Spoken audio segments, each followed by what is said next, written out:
You know what? Can you put the weather up in there and let me try to do that? There you go. Oh, dear. It was all there. That's it. Tsunami. People will have recognized Mrs. Doubtfire, the title role, Robin Williams. Is this film going to make a lot of people compare this to Tootsie? Probably, yes, but it's a lot different than Tootsie because it's dealing with a family. And, I mean, yes, Robin does dress up as a woman.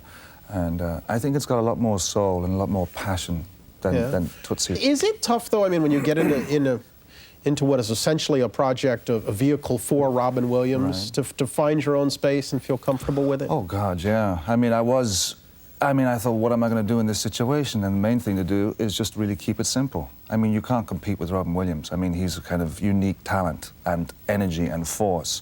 But also the thing is that he's a very generous actor, and he lets you in, and he gives you your space.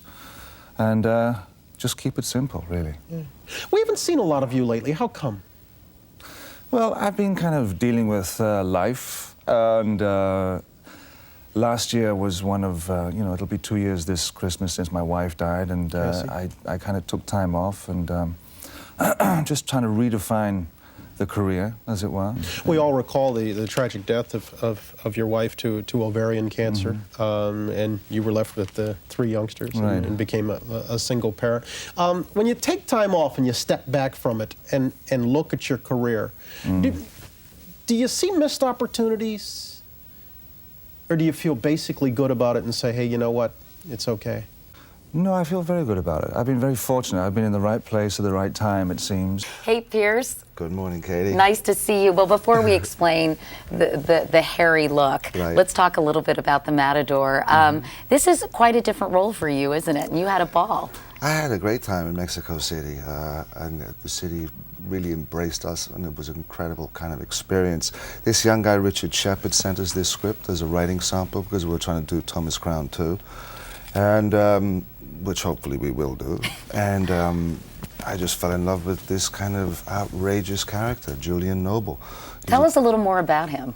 Well, he's a hitman who's kind of having this crisis of confidence in his life, and he's on a job in Mexico City, and he's just killed one person, the 22nd person he's killed in life, and he realizes he can't do it anymore.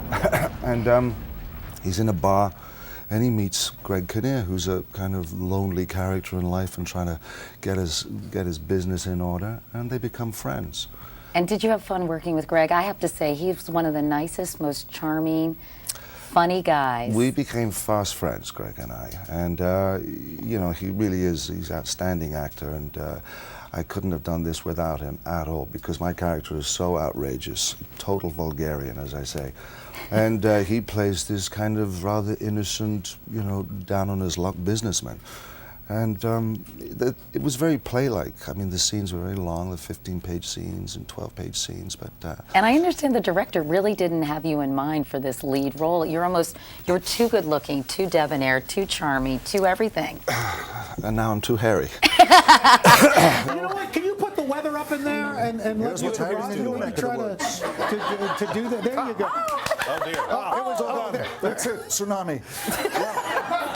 Big swell here. It's all coming up. Then it's going to clear up, and Al, I need help, please. What else do I need from here?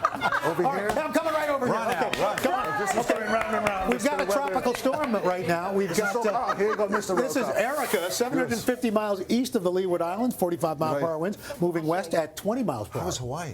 Hawaii is still getting a little bit of wet weather from there. They've had about 3 to 5 inches, some areas 6 inches or so. So now we're watching. Are you going to the Bahamas by any chance soon? No, I'm not going to the Bahamas. Okay, good, because it's heading that way, Erica. So by Monday morning, a Category 1 storm making its way towards Sunday morning, I should say. So we're going to be watching that.